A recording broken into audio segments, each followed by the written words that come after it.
Olá.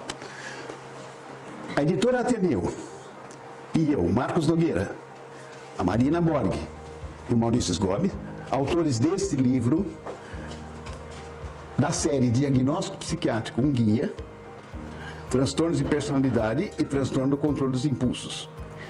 Mais uma vez nos esforçamos para trazer a melhor comunicação visual possível, tornando uma leitura agradável e didática para a compreensão do transtorno de personalidade e controle dos impulsos.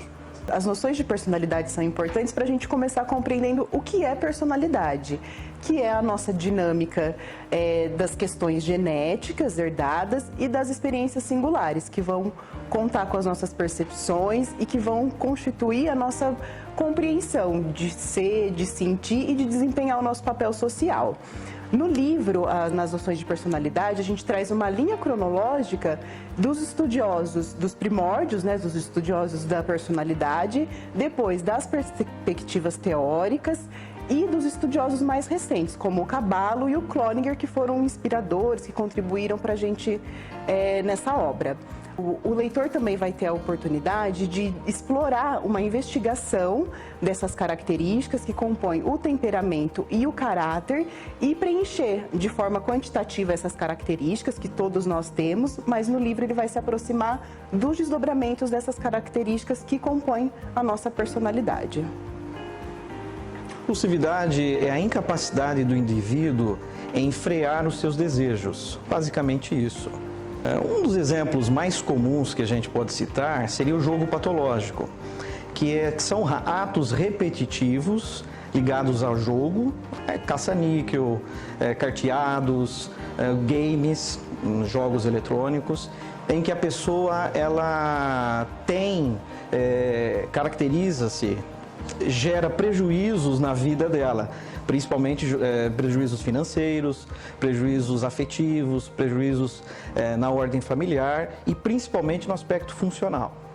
As parafilias são transtornos da preferência sexual, onde a pessoa ela consegue apenas obter o prazer com exclusividade num determinado fantasia sexual.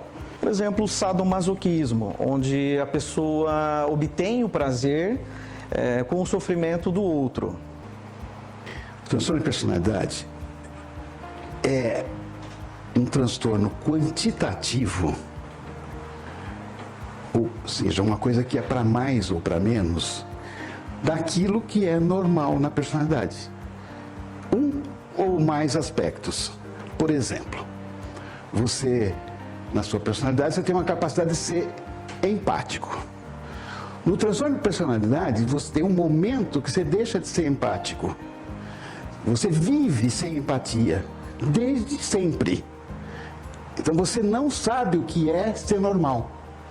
Você vive só um aspecto lesado da sua personalidade e toda a sua vida está envolvida nisso. Tanto para você, como para quem vive com você, que sofre as consequências dessa situação.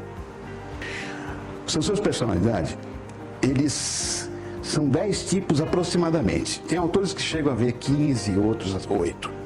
Mas, nesses 10 tipos, eles estão divididos em 3 grupos, que a gente coloca um nome, para ficar mais didático, de grupo dos isolados, aquele que não quer viver com o outro, ou tem quase que uma impossibilidade de viver com o outro.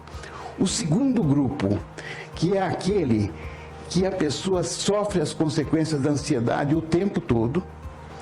Então ela fica assustada, dependente, evitando pessoas. E um terceiro grupo, que é o que chama mais atenção, do ponto de vista de comportamento e de sociedade, que é o grupo dos egoístas, onde você tem uma personalidade narcísica, como muitos políticos, uma personalidade histriônica, que é aquela pessoa que acha que está sempre querendo se dizer que é o máximo.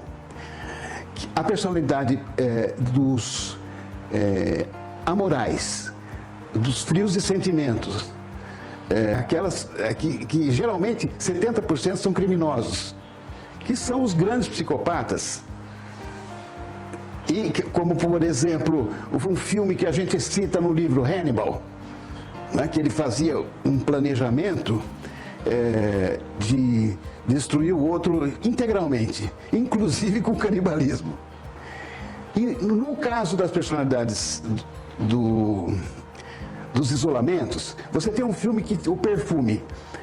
É um rapaz que fazia perfume com a essência das pessoas, com o sangue, fazia uma coisa que ele viveu aquilo, ele não tinha contato com ninguém, ele não se importava em namorar nada, ele só queria fazer aquilo na vida. E vivia isolado. Acho que todo mundo, quem não viu o Perfume, ele também é citado no nosso livro. O nosso livro faz um esforço muito grande para dar exemplos. Agora, o forte do nosso livro, que as pessoas vão se apaixonar, são os cartoons de cada transtorno de personalidade. Tem um artista que trabalha junto com a gente, que é o Camilo Riani, que é absolutamente incrível para traduzir o que é uma pessoa através dos cartoons dele. Então, você vai ver, por exemplo, na personalidade narcísica, você vai ver o Trump, a caricatura do Trump, se olhando no espelho e se achando bonito, entendeu? Então, estas coisas que caracterizam. E o último dos egoístas é um muito conhecido hoje em dia, que chama borderline, que é aquela personalidade difícil, agressiva, aquela que te seduz para depois se destruir. Então, são problemáticos nos relacionamentos, eles não se sentem rejeitados e abandonados por todo mundo, e tem as consequências que estudaremos profundamente no livro, com todas as suas características, questionários, tudo isso.